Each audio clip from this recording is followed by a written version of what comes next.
Hello नमस्ते। आज बात करेंगे हिंदुस्तान जिंक लिमिटेड कंपनी के बारे में, इसके स्टॉक के बारे में। इस वीडियो में इस कंपनी का फंडामेंटल एनालिसिस करेंगे और टेक्निकल एनालिसिस करेंगे। आप अगर 2024 में इस स्टॉक पे निवेश करना चाहते हैं तो ये वीडियो आपके लिए बहुत काम के होने वाली है। सबसे पहले यहाँ पे एक न्यूज़ आप देख लीजिएगा। 21 अगस्त 2024 को आया है। Hindustan zinc collaborated with Jawaharlal Nehru centre for advance scientific research to develop new age zinc based battery technologies. यहाँ पर आप देख सकते हैं बहुत अच्छा खबर इस कंपनी का आया है। ये company Jawaharlal Nehru research centre के साथ कोलैबोरेशन में एक new age zinc based battery technology बनाने जा रहे हैं। ये बहुत अच्छी खबर है इस कंपनी के लिए। इसका असर नियर फ्यूचर स्टॉक प्राइस पे जरूर देखने को मिलेगा। आप यहाँ पर स्किनर डॉट इन साइट पर जिंक लिमिटेड का फंडामेंटल कुछ इंपॉर्टेंट पैरामीटर्स को आप देख लीजिए। सबसे पहले यहाँ पर आप देख लीजिएगा अबाउट सेक्शन में ये जो कंपनी है Hindustan zinc limited, a zinc lead and silver business में वर्ल्ड का second largest integrated zinc producer है। यहाँ पर आप देख सकते हैं, और वर्ल्ड का 5th लार्जेस्ट सिल्वर प्रोड्यूसर है। आप देख सकते हैं, आप अंदाजा लगा सकते हैं इसका मार्केट बेस कितना हो सकता है। ये अपनी सेक्टर में लीडिंग कंपनी है। यहाँ पर आप इस कंपनी का मार्केट कैपिटलाइजेशन आप देख सकते हैं 2,20,900 करोड़ का है। ये एक लार्ज कैप कंपनी है और इस कंपनी का जो करंट प्राइस अभी चल रहा है वो है 523 रुपीज़। और इस कंपनी का पी रेशियो आप देख सकते हैं 27 है। ये अच्छी लेवल पे है। किसी कंपनी का सेफ तभी माना जाते हैं निवेश करने के लिए लॉन्ग टर्म के लिए जब उसका पी रेशियो 12 से 20 के आसपास होते हैं। तो यहाँ पे 27 है, कुछ ज़्यादा नहीं है, ठीक ठाक ही है। आगे जाकर इसके बारे में और भी चर्चा करेंगे जब प्राइस एनालिसिस करेंगे चार्ट पे जाकर। और यहाँ पर आप देख सकते हैं ये जो कंपनी है अपने निवेशकों को बहुत अच्छा खासा डिविडेंड प्रदान करता है। 5.54% के हिसाब से प्रदान करता है डिविडेंड। ये बहुत बढ़िया है, बहुत अच्छा खासा डिविडेंड देता है अपने निवेशकों को हर साल। और इस कंपनी का जो ROCE है आप देख सकते हैं 46.2 है। ये बहुत बढ़िया लेवल पे है। किसी कंपनी का ROCE मिनिमम 20% से ज़्यादा होनी चाहिए, लेकिन यहाँ पर आप देख सकते हैं 46.2 है, बहुत ही ज़्यादा है। ROCE का मतलब होता है किसी कंपनी के पास जो टोटल एसेट होता है, जो टोटल कैपिटल होता है, उसको यूज़ करके, उसको इस्तेमाल करके कितना अच्छा खासा रिटर्न जनरेट कर रहा है। ये कंपनी अपने कैपिटल को बहुत अच्छा खासा यूज़ कर रहे हैं। और इस कंपनी का ROE भी आप देख सकते हैं, रिटर्न ऑन इक्विटी वो है 55.2। ये भी बहुत बढ़िया लेवल पे है। किसी कंपनी को सेफ तभी माना जाता है निवेश करने के लिए लॉन्ग टर्म के लिए जब उसका ROE 20% से ज़्यादा होती है तब, लेकिन यहाँ पे बहुत ही ज़्यादा है, 55.2 है। ROE का मतलब होता है किसी कंपनी के पास जो इन्वेस्टर का पैसा है, जो निवेशकों का पैसा है, जो इक्विटी कैपिटल है, उसको कंपनी किस तरीके से यूज़ कर रहा है, कितना पैसा जनरेट कर रहा है उस इक्विटी कैपिटल को यूज़ करके। यहाँ पर इस कंपनी का ROCE और ROE को देखकर ये लग रहा है ये कंपनी बहुत अच्छा खासा रिटर्न जनरेट कर रहा है, बहुत ही फाइनेंशियली स्ट्रांग है। इस तरीके से अगर बिजनेस चलता रहा इस कंपनी का तो नियर फ्यूचर ये और भी स्ट्रांग पोजीशन पे जा सकता है, फाइनेंशियली और स्ट्रांग हो सकता है और मजबूत बन सकता है। इस कंपनी का डेट टू इक्विटी आप देख सकते हैं 0.57 है। ये भी बहुत अच्छा है। किसी कंपनी को सेफ तभी माना जाते हैं लॉन्ग टर्म निवेश के लिए जब किसी कंपनी का डेट टू इक्विटी रेशियो 1 से कम होता है। तो ज़्यादा अच्छा होता है, बेस्ट होता है अगर 0.5 से कम हो तो, लेकिन यहाँ पे 0.5 से कम तो नहीं है, लेकिन सेम है, 1 से कम है, ये ठीक ठाक है। इसका डेप्ट बहुत ही कम है, ये बहुत अच्छी बात है। और इस कंपनी का इंटरेस्ट कवरेज रेशियो आप देख सकते हैं 11.9 है, बहुत ही अच्छे लेवल पे है। किसी कंपनी का इंटरेस्ट कवरेज रेशियो मिनिमम 3 से ज़्यादा होनी चाहिए तब जाकर उस कंपनी पे लॉन्ग टर्म निवेश के लिए निवेश करना अच्छा माना जाते हैं। यहाँ पर देख सकते हैं 3 से कहीं ज़्यादा है, बहुत ही अच्छी लेवल पे है, बहुत ही फाइनेंशियली स्ट्रांग है।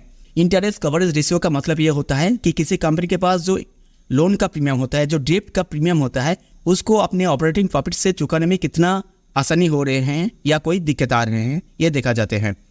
अगर 3 से ज़्यादा होता है किसी कंपनी का इंटरेस्ट कवरेज रेशियो तो ये माना जाते हैं कि उस कंपनी को कोई दिक्कत नहीं आ रहे हैं लोन का प्रीमियम या डेट का प्रीमियम चुकाने में अपने ऑपरेटिंग प्रॉफिट से। ठीक है, तो ये बहुत बढ़िया है, फाइनेंशियली बहुत स्ट्रांग है। इंटरेस्ट कवरेज रेशियो देखकर ये लग रहा है। और इसका करंट रेशियो आप देख सकते हैं 0.26 है, ये कम है। किसी कंपनी का करंट रेशियो मिनिमम 2 होनी चाहिए, लेकिन यहाँ पर 2 से काफ़ी कम है।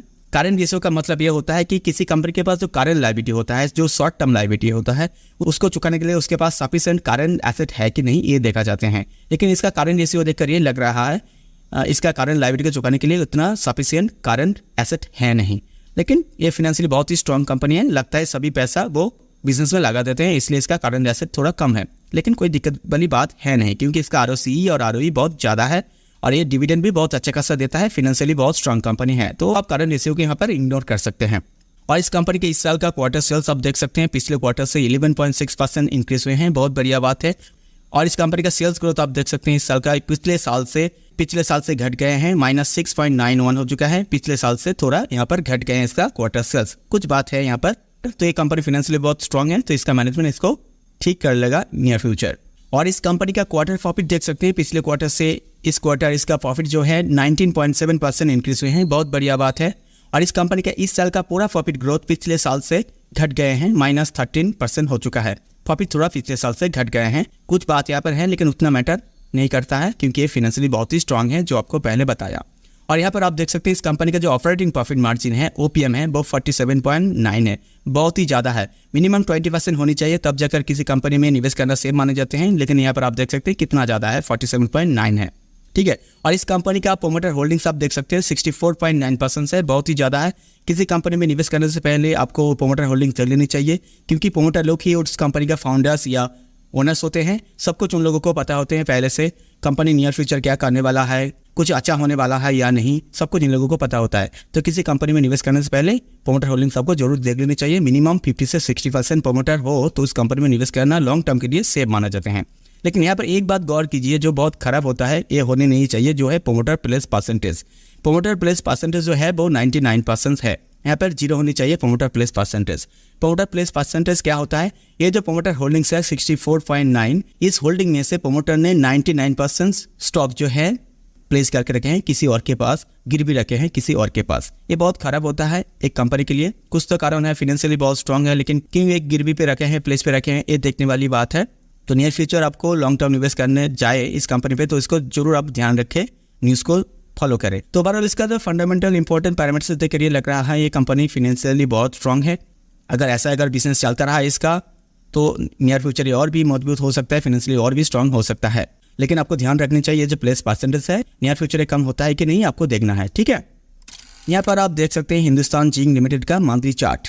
हिंदुस्तान जिंक लिमिटेड 2011 से इस रेंज के अंदर ट्रेड कर रहा था। इसका प्राइस आप देख सकते हैं 99 से 326, ये जो प्राइस रेंज है इसके अंदर इसका प्राइस ट्रेड कर रहा था, आप यहाँ पर देख सकते हैं, ठीक है। इस रेंज के अंदर वो ट्रेड कर रहा था।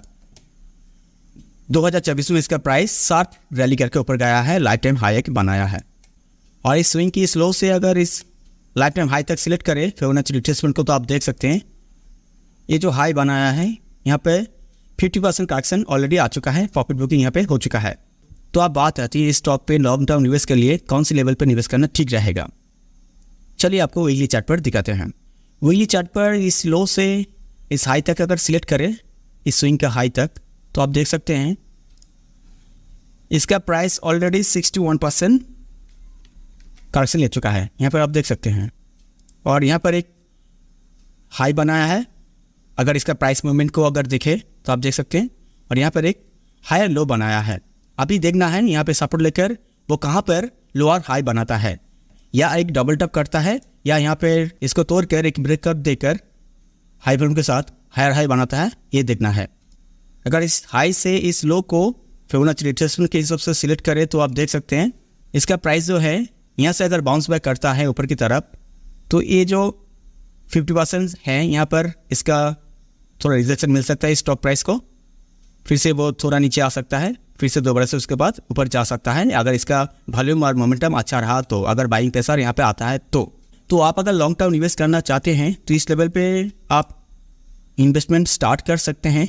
लेकिन अभी Indian stock market life time high पे है, निफ्टी और सेंसेक्स वो करेक्शन लेगा, इसके साथ ये भी करेक्शन ले सकता है या यहाँ पे कंसोलिडेट कर सकता है फिक्स रेंज के अंदर, ठीक है।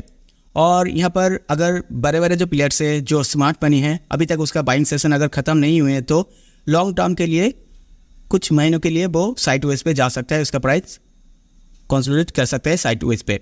आप देखिए एक लोअर हाई कहाँ पे बनाता है, उसके बाद थोड़ा करेक्शन नीचे की तरफ कहाँ पे आता है आप देखें, उसके बाद जो लोअर हाई बनाया है उसको तोड़ कर जब ऊपर जाता है इसका प्राइस, तब जाकर यहाँ पे आपको इन्वेस्टमेंट स्टार्ट करना है, तब जाकर आपको इस स्टॉक पे तेज़ी देखने को मिलेगा। नहीं तो क्या होगा, जब तक कि जो बड़े बड़े बिग प्लेयर्स हैं, जो बड़े बड़े पैसे यहाँ पे डालते हैं, जो स्मार्ट मनी है, जब तक कि उसका बाइंग सेशन ख़त्म ना हो जाए, जब तक उसका पूरा बाइंग ना कर ले स्टॉक को, तब तक के लिए क्या करता है एक फिक्स रेंज के अंदर उसका प्राइस मूवमेंट करता है, तो आप फंसे रह सकते हैं, ठीक है। आप अगर इस लोअर हाई को देखने के बाद अगर इन्वेस्टमेंट करते हैं, जब ब्रेकअप करके ऊपर जाता है लॉन्ग हाई वॉल्यूम के साथ, तो क्या होगा, आपके इन्वेस्टमेंट करने के बाद ही आपको वही नहीं करना पड़ेगा, तेजी देखने को मिलेगा इन्वेस्टमेंट करने के बाद। तो आप इन्वेस्टमेंट करने से पहले खुद से एक बार रिसर्च कर लीजिएगा। आपका जो पर्सनल इन्वेस्टमेंट एडवाइजर है उससे एक बार जरूर कंसल्ट कर लीजिएगा। ये वीडियो में आपको एजुकेशन पर्पस के लिए बना रहे हैं ताकि आपको रिसर्च करने में थोड़ा आसानी हो, हेल्प मिले। मैं भी समय समय पर इस कंपनी के बारे में अपडेट देता रहूँगा। ठीक है, आप इस करंट लेवल पर भी इन्वेस्टमेंट कर सकते हो आप अगर चाहे तो, लेकिन ये ठीक नहीं रहेगा। थोड़ा मोमेंटम आने दीजिए, उसके बाद यहाँ पर निवेश कीजिए। ठीक है, तो फिलहाल आज के लिए इतना ही। मिलते हैं नेक्स्ट वीडियो पर, तब तक के लिए बहुत बहुत धन्यवाद।